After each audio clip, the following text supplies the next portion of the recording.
তাই সকলে মিলে একবার বলে আলহামদুলিল্লাহ। তারপরে বলে আমাদের ধর্মের গুরু, ধর্মের নেতা, সর্বকালের সর্বযুগের সর্বশ্রেষ্ঠ মহামানব জনাবে মুহাম্মদুর রাসূলুল্লাহ, সকলে বলি সাল্লাল্লাহু আলাইহি ওয়াসাল্লাম, তিনার প্রতি সহস্র শান্তির ধারা বর্ষিত হোক। আল্লাহুম্মা সাল্লি আলাইহি ওয়া সাল্লিম বারিক আলাইহি। আমি আপনাদের সম্মুখে পবিত্র কালামুল্লাহ থেকে আয়াত তেলাওয়াত করেছি এবং রাসূলুল্লাহ সাল্লাল্লাহু আলাইহি ওয়াসাল্লামের নির্ভেজাল অমীয় বাণী থেকে একটি হাদিস তুলেছি।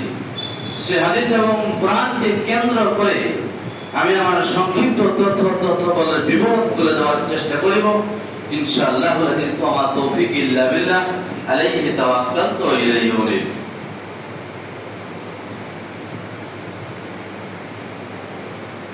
আমি আপনাদের সম্মুখে যে বিষয়টি নিয়ে দাঁড়িয়েছি বা বলতে ইচ্ছুক সেটি হচ্ছে ইখলাস। ইখলাস কাকে বলে এবং কি? ইখলাস কি এবং কাকে বলে?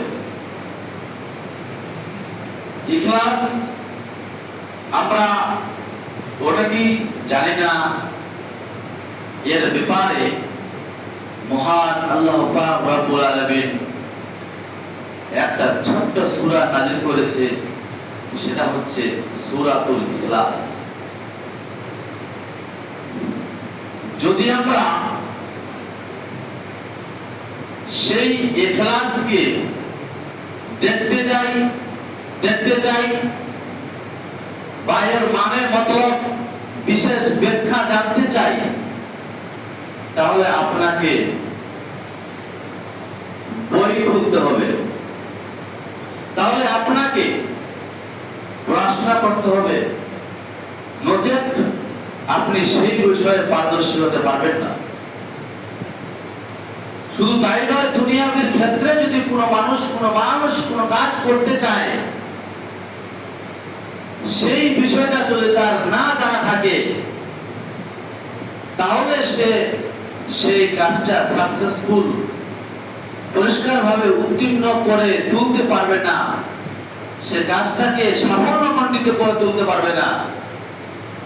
তাই যে কোনো জিনিস জানতে গেলে, শিখতে গেলে আপনাকে কিতাবে, বইয়ে, পুস্তকে চোখ মিলাতে হবে, নজর দিতে হবে, ভ্রূক্ষেপ করতে হবে। তাই ইখলাস শব্দের অর্থ হচ্ছে একনিষ্ঠ। ইখলাস শব্দের অর্থ হচ্ছে আন্তরিকতা। ইখলাস শব্দের অর্থ হচ্ছে নিবেদিত। ইখলাস শব্দের অর্থ হচ্ছে খাঁটিত্ব, ইত্যাদি ইত্যাদি বানা। তাহলে আন্তরিকতা, খাঁটিত্ব, একাকিত্ব, একনিষ্ঠ, এগুলো হচ্ছে, এর মানে হচ্ছে, এটাই হচ্ছে ইখলাস। চলে আসি, আন্তরিকতা কাকে বলে এটাও জানতে গেলে শিক্ষিতর প্রয়োজন। খাঁটিত্ব জানতে গেলে এটাও শিক্ষিতর প্রয়োজন। নিবেদিত জানতে গেলে এটাও শিক্ষিতর প্রয়োজন। খুব গোড়া বাংলা ভাষায় সেগুলো ব্যবহার করা হয়েছে। আসুন আপনাদেরকে আমি একটা উদাহরণ দিয়ে বুঝাই যে নিবেদিত কাকে বলে, খাঁটিত্ব কাকে বলে, খাঁটি কথার অর্থ কি। ধরেন একজন ব্যক্তি দুধ বিক্রি করতে নিয়ে গেছে, আরেকজন ব্যক্তি গিয়ে হাজির, বলছে তোমার দুধ কি খাঁটি না ভেজাল, তোমার দুধ কি অরিজিনাল না ভেজাল। আপনি কাপড়ের দোকানে গেছেন, কাপড় অরিজিনাল না ভেজাল। তেল কিনতে গেছেন, ডুপ্লিকেট না অরিজিনাল। এই সমস্ত দুনিয়াবী ক্ষেত্রে দ্রব্যাদি মূল্য ক্রয় বিক্রয় করতে গিয়ে আপনি যে প্রশ্নগুলো করেন দোকানদারকে, তাহলে সেটা আপনি সেখান থেকে বুঝতে পারছেন আপনি খাঁটি ছাড়া গ্রহণ করবেন না, আপনি ভেজাল নেবেন না, অর্থাৎ আপনি নেবেন নির্ভেজাল। তাহলে দুধ বিক্রি করাটা আপনি বলছেন এটা কি খাঁটি না অরিজিনাল, এটা কি খাঁটি না ডুপ্লিকেট। এই মানে খাঁটি বলতে ওখানে বোঝাচ্ছে যে এতে কোনো দ্রব্যাদি কোনো জিনিস সংমিশ্রণ নেই, এতে কোনো সংমিশ্রণ নেই, এতে কোনো পানি মিশানো নেই, অর্থাৎ এটা খাঁটি।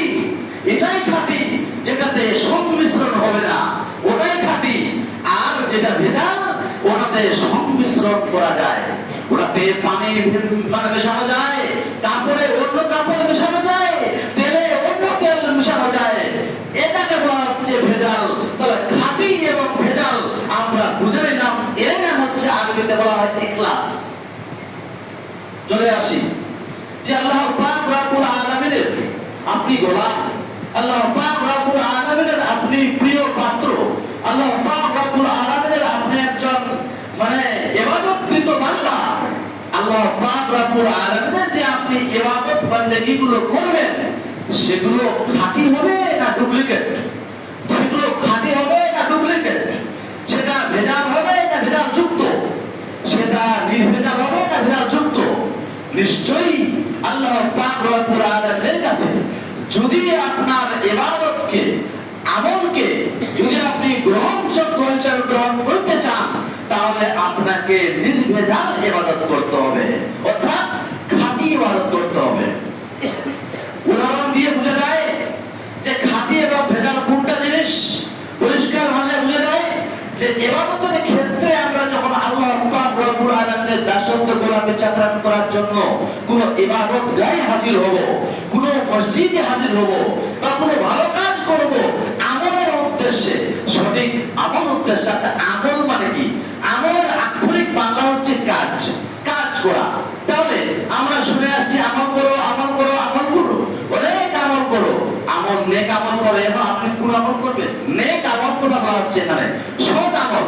এখানে আল্লাহ পাক রব্বুল আলামিনকে খুশি এবং রাজি তিনাকে করার জন্য যে আমরা ইবাদত বন্দেগী করি, তিনি যে আমাদের কাছে ফরজ, সুন্নাত, সুন্নতে মুআক্কাদা এবং কি হারাম হালাল এবং কি যতগুলো আমাদের মধ্যে ইবাদত আমরা বুঝতে পারছি, সেগুলো ইবাদত যে আমরা আল্লাহ পাক রব্বুল আলামিনের কাছে করব, সেটাতে যেন কোনো ভেজাল না থাকে। তাহলে যদি ভেজাল থাকে তাহলে আল্লাহ পাক রব্বুল আলামিনের কাছে গ্রহণীয় নয়, গ্রহণীয় হবে না। আপনি যদি দুধটা নির্ভেজাল না নিতে, ভেজাল যুক্ত না নিতে পারেন, তাহলে আল্লাহ পাক রব্বুল আলামিন আপনার ভেজাল যুক্ত ইবাদত কি করে নেবে? আজকে সমাজে, সোসাইটিতে দেখা যায়, আজকে আমরা যদি কেউ মনে করি যে ইবাদত আমরা করতে এসেছি, ইবাদত আমরা করতে এসেছি, এই ইবাদত কি আমরা কি মানুষ দেখানোর জন্য এসেছি করতে, না আল্লাহ পাক রব্বুল আলামিনকে খুশি করার জন্য, আল্লাহ পাক রব্বুল আলামিনের নির্দেশে, তিনার আদেশে আমরা এসেছি? কোনটা? আমরা নিশ্চয়ই আদেশে নির্দেশে এসেছি, যে তিনারা যে আদেশ করেছেন ওই জন্য এসেছি। যদি আমরা কোনো ইবাদত মানুষ দেখানোর জন্য করি, যদি আমরা কোনো ইবাদত মানুষ দেখানোর জন্য করি, যে ফজরের নামাজ তো ছুটে গেল, আমি তো না যেতে পারলাম না, লোকেরা কি বলবে 7টার সময়, কি বলবে, হাবা আমি যেতে পারলাম না, এই যে আপনি কি করলেন, লোকের কথা বলে দিলেন, লোকেরা কি বলবে, আমার মতো মানুষের জামাতে না হাজির হয় কি হবে, এই যে লোকেরা কি বলবে যদি আপনি বলে থাকেন, তাহলে সেটা আপনার নির্ভেজাল নয়, ভেজাল যুক্ত ইবাদত।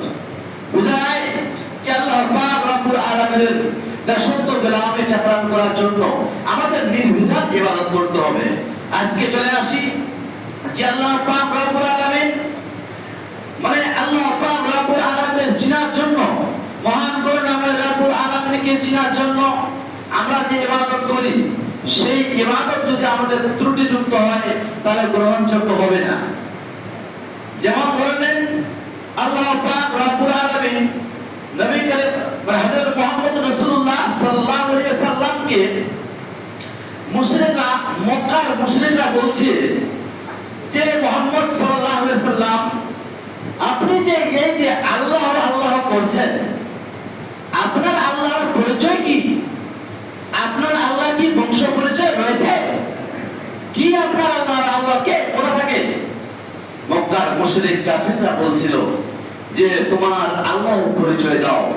মহান করুণাময় রব্বুল আলামিন জিবরাইল দ্বারা সেই আয়াতটা নাযিল হয়, সেই ছোট্ট দূরের সূরাটা নাযিল হয়, কুল হুয়াল্লাহু আহাদ আল্লাহুস সামাদ লাম ইয়ালিদ ওয়া লাম ইউলাদ ওয়া লাম ইয়াকুল লাহু কুফুওয়ান আহাদ। আজকে মানুষ ভাবে ছোট ছোট সূরাগুলো অনেক গভীরতা হয়েছে। কিছু সূরা রয়েছে কোরআনে খুব গভীরতা রয়েছে।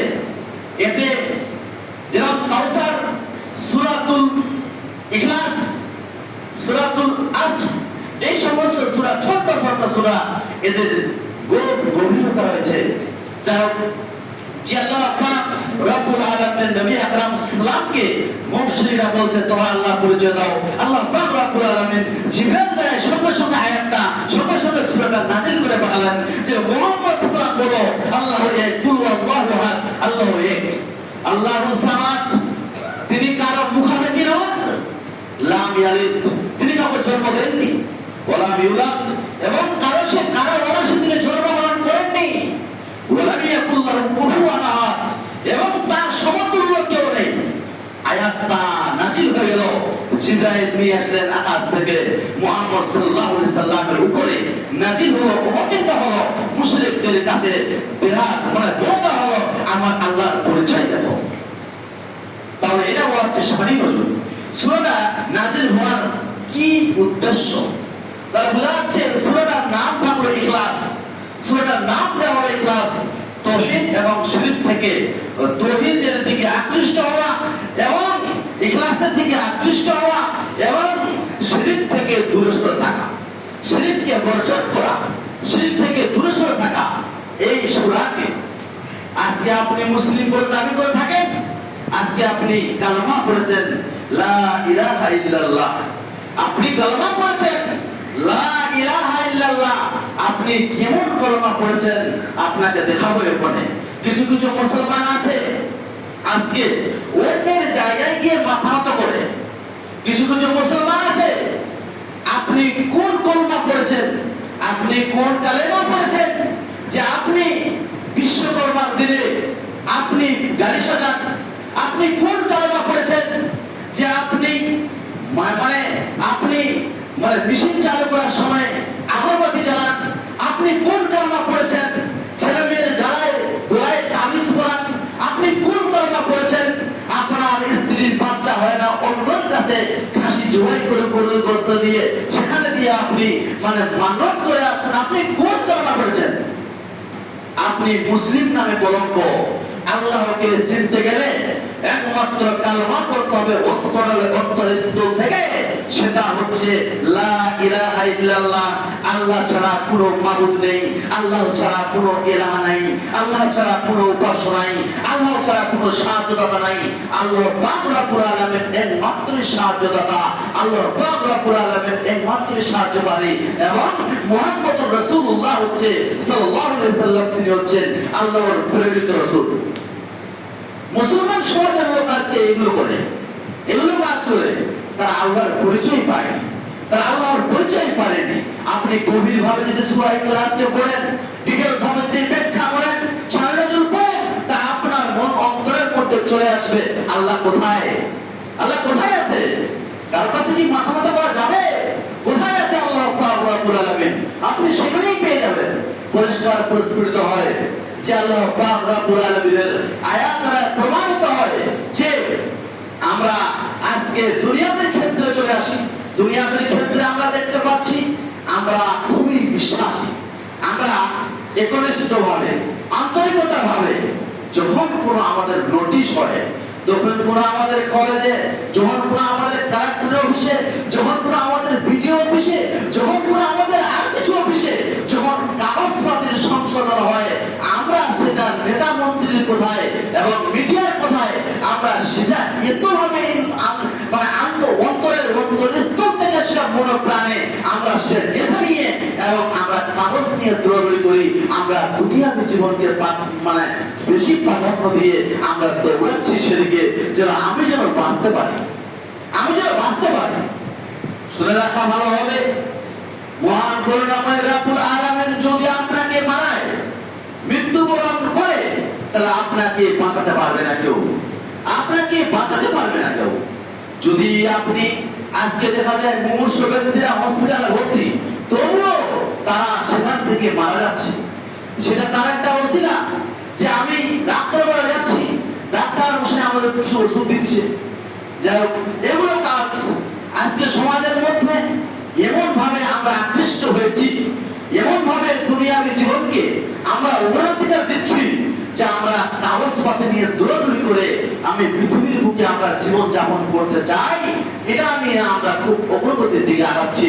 কিন্তু আপনি যে অন্ধকার কবরে আপনার বিশ্বাস এখন হয়ে গেলে আপনার বিকালে হতে হতে সন্ধ্যা হতে হতে আপনার দাফন হবে, সেখান থেকে সেখানে গিয়ে আপনার কি ঘটবে? আপনি কিছু সেখানে ইমানি জাজবা, ইমানি স্পিরিট, আপনি কিছু আমল মহান করুণা করে কোরআন যে আদেশ নির্দেশ আমাদেরকে দিয়েছেন, সেগুলো কি আপনি কিছু ঝোড়ায় ভরে কে নিয়ে যাচ্ছেন? সেগুলো কি আপনার অন্তরে আপনার আমল গুলো কি নিয়ে যাচ্ছেন? না, আপনি সেটা নির্জনেই আপনি কাগজপত্র নিয়ে ছুটোছুটি করছেন, এ কথাই সত্য।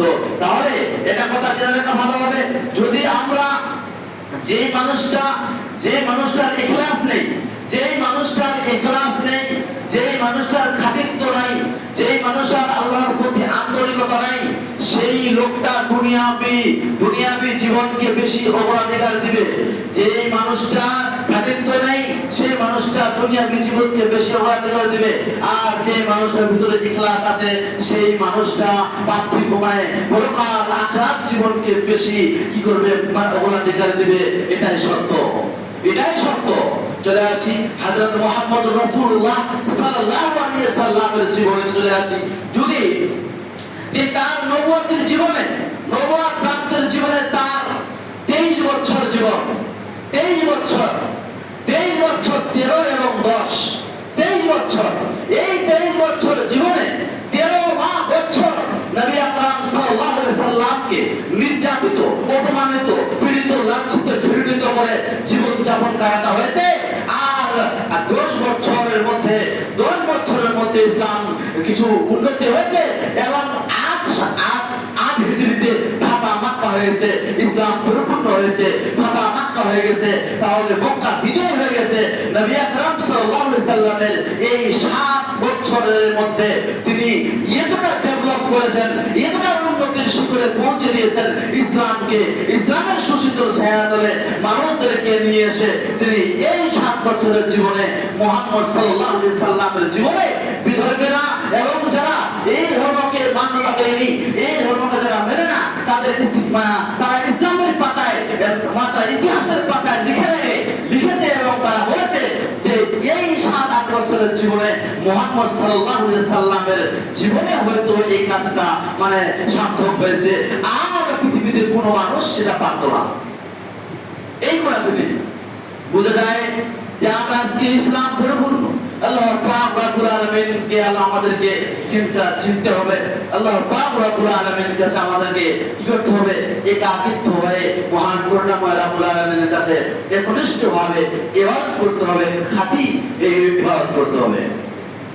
আল্লাহ পাক রব্বুল আলামিন বলেন, ওয়া মা উমিরু ইল্লা লিয়াবুদুল্লাহ মুখলিসিনা লাহুদ্দিন।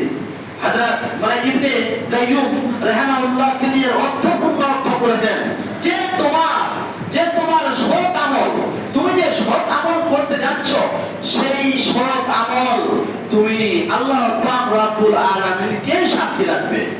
এর অর্থপূর্ণ অর্থ করেছেন। তিনি বলছেন যে তুমি আল্লাহ পাক রব্বুল আলামিনকে সাক্ষী হিসাবে রাখবে। তিনি বলছেন তাহলে কোথা বুঝালেন? আল্লাহ পাক রব্বুল আলামিনকে আমাদেরকে সাক্ষী রাখতে হবে। আমরা যদি অন্য মানুষকে সাক্ষী রাখি, যদি কোনো মানুষকে সাক্ষী রাখি, তাহলে রিয়াকারী মানুষ দেখানোর জন্য সেটা হচ্ছে, মানুষ দেখানোর জন্য আমরা তাহলে আল্লাহ পাক রব্বুল আলামিনকে খালেস নিয়তের জন্য ইবাদত করব। চলে আসি বুখারী এবং মুসলিমের একটি হাদিসের ঘটনা বলে আমরা সংক্ষিপ্ত বিবরণ শেষ করব। যাই হোক, এই ঘটনার দিকে আমরা অনেকে জানি। হযরত আব্দুল্লাহ ইবনে উমর রাদিয়াল্লাহু তাআলা আনহু বলেন, আমি মুহাম্মদ রাসূলুল্লাহ সাল্লাল্লাহু আলাইহি ওয়াসাল্লামের কাছ থেকে কাছের মুখ থেকে শুনেছি যে বনি ইসরাঈলের 3 জন ব্যক্তি তারা কি করেছিল? তারা বিপদে পড়ে গিয়েছিল। তারা এমন বিপদে পড়ে গিয়েছিল যে তাদেরকে বাড়ি ফিরতে তাদের সন্ধ্যা হয়ে যায়। তারা এক পাহাড়ের গুহাতে তারা আশ্রয় নেয়। এটা আপনারা অনেকে শুনেছেন যে কাকে বলা হয়? কাকে বলা হয় ইখলাস। সেই বিষয়টা বলার জন্য হাদিসটা টেনে নিয়ে আসলাম। বলতে যাচ্ছিলাম যে তাহলে যে তারা বিপদে পড়েছে, গুহার মধ্যে তারা আশ্রয় নিচ্ছে, পাহাড় থেকে একটা বড় ধরনের পাথর এসে তার যে তারা রাস্তা দিয়ে দরজা দিয়ে ঢুকেছে সেটাতে বন্ধ হয়ে যায়। বন্ধ হয়ে যায়, সমস্ত তিনজন ব্যক্তি তারা বিপদে পড়ে যায়। তারা এমন বিপদে পড়ে, তারা কিভাবে বের হবে, তাকে তো বের হতে হবে, কোনো কৌশল চাই। এই নিয়ে তারা কথোপকথন করে, এই নিয়ে তারা আলোচনা করতে লাগে যে আমরা এখন কি করব। আমরা তো বিপদে পড়ে এলাম। তিনজন ব্যক্তি কথোপকথন করতে করতে বলছে, এক ব্যক্তি বলছে যে আল্লাহ পাক রব্বুল আলামিনের কাছে আবেদন করি, আল্লাহ পাক রব্বুল আলামিনের কাছে আবেদন করি, আমরা চেয়েছে কিনা, আমরা কে কোনটা ভালো কাজ করেছি সেটাকে আল্লাহ পাক রব্বুল আলামিনের কাছে দোয়া হিসেবে আমরা বলি, তো যদি আল্লাহ পাক রব্বুল আলামিন আমাদের সেখান থেকে উদ্ধার করে। প্রথম ব্যক্তি বলছে, ইয়া আল্লাহ, আল্লাহ পাক রব্বুল আলামিন, আমি কি করেছি, আমি প্রতিদিন সন্ধ্যা হলে আমি আমার পিতা মাতার জন্য দুধ দহন করে নিয়ে যাই। আমার বাল বাচ্চাকে, আমার বাচ্চা কাচ্চাকে না খাওয়াইয়ে, না পান করিয়ে, আমার স্ত্রীকে না পান করিয়ে আমি আগে আমার পিতা মাতাকে পান করাই। তার জন্য আমি এইভাবে প্রতিদিন রেগুলারলি করে থাকি। কিন্তু একদিন আমার সন্ধ্যা হয়ে যায়, রাত্রি হয়ে যায়, আমি দুধ দহন করে নিয়ে যাই দরজার কাছে, দেখে দেখে আমার পিতা মাতা ঘুমন্ত অবস্থায়, আমি তাদেরকে জাগ্রত করানোর জন্য জাগ্রত আমি করালাম না। আমি সেখানে আমার ছোট ছোট ছেলে মেয়েগুলো, আমার স্ত্রীরা, আমার দাস দাসী, এরা দুধ পান করার জন্য রেডি হয়ে ঘুরছে, কিন্তু আমি তবুও তাদেরকে আমি পান করাইনি। আল্লাহ পাক রব্বুল আলামিন, হে আল্লাহ, আমি আমার পিতামাতার জন্য গ্লাস নিয়ে, জগ নিয়ে বা পাত্র নিয়ে আমি দাঁড়িয়ে রয়েছি। আমি যখন ঘর উপনীত হলো, যখন ঘর হয়ে যায়, তারা জাগ্রত হলো, তখন আমি তাদেরকে দুধ পান করিয়েছিলাম। হে আল্লাহ পাক রব্বুল আলামিন, যদি আমি এই কাজটা তোমার সন্তুষ্টি লাভের জন্য করে থাকি, তাহলে তুমি একটু পাথরটা সরিয়ে দাও, একটু আমাদেরকে উদ্ধার করো ইয়া রাব্বুল আলামিন। একটু পাথরটা সরে যায়, দোয়ার কবুলে, তার দোয়ার কবুল হয়, একটু পাথরটা সরে যায়। তারপর দ্বিতীয় ব্যক্তি বলছে, আল্লাহ পাক রব্বুল আলামিন, আমার একটা চাচাতো বোন ছিল, অপূর্ব সুন্দরী, তার সঙ্গে আমার এমন ভাবে আন্তরিকতা রয়েছে, এমন ভাবে ভালোবাসা রয়েছে, এমন ভাবে তার সঙ্গে মহব্বত রয়েছে, সেই মহব্বতে আমি তার প্রেমে আকৃষ্ট। আমি তার সঙ্গে আমি কি করি, মানে আমি তার সঙ্গে কুকুর কাজ জেনায় লিপ্ত হওয়ার জন্য প্রস্তাব দিই, কিন্তু মেয়েটা রাজি হয়নি, কিন্তু মেয়েটা স্বীকার হয়নি। আমি সেই মেয়েটা একদিন বিপদে পড়ে যায়, টাকা পয়সার জন্য 120 দিরহাম সোনা মুদ্রা দিয়ে আমি তাকে উদ্ধার করি। দেওয়ার পর সেই মেয়েটা রাজি হয়ে, সেই মেয়েটা আমার সঙ্গে কুকুর কাজ করার জন্য রাজি হয়েছিল।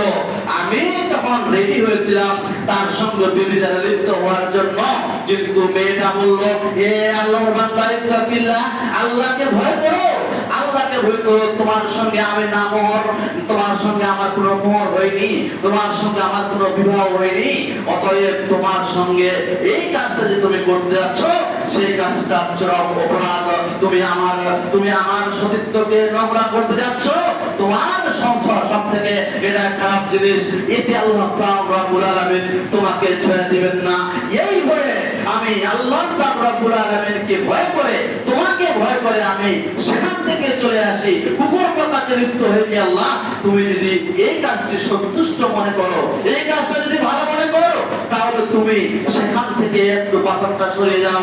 একটু পাথরটা সরিয়ে গেল, আবার সরিয়ে গেল, কিন্তু তখনও বের হওয়ার মতো রাস্তা হয়নি, তখনও বের হওয়ার মতো রাস্তা হয়নি। দ্বিতীয় যে ব্যক্তি বলছে, হে আল্লাহ পাক রব্বুল আলামিন, আমার বাড়িতে দিনমজুর কাজ করেছিল, আমার বাড়িতে অনেক ধরনের দিনমজুর ছিল, সেই দিনমজুর গুলো সবাই তারা টাকা পয়সা নিয়ে চলে গেছে, কিন্তু একজন নিয়ে যায়নি, একজন টাকা পয়সা নিয়ে যায়নি। তার টাকাটা আমি ব্যবসার ক্ষেত্রে লাগিয়ে দিয়েছি। তার নামে ছাগল, বকরি, তার নামে উট, তার নামে গাভী আমি কিনে দিয়ে আমি এগুলো তার কাছে তার জন্য আমি রেখে দিয়েছি। সেগুলো আস্তে আস্তে কয়েক দশকে আস্তে আস্তে আস্তে আস্তে আস্তে আস্তে অনেকগুলো ছাগলের পাল, অনেকগুলো গরুর পাল, অনেকগুলো উটের পাল হয়ে গেছে। সেই পালগুলো অনেকগুলো সেগুলো আস্তে আস্তে বাড়তে বাড়তে বাড়তে বাড়তে অনেক হয়ে গেছে।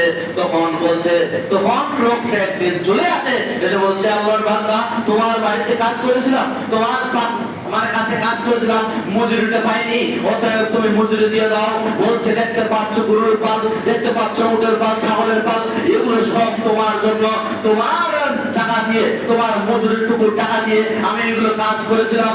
এগুলো কাজ আমি ব্যবসায় তোমার জন্য ব্যবসার মতো করে দিয়েছি, তুমি এগুলো সব নিয়ে যাও। লোকটা বলছে, হাসি করছো? লোকটা বলছে, উপহাস করছো? আমার সঙ্গে হাসি করছো কেন?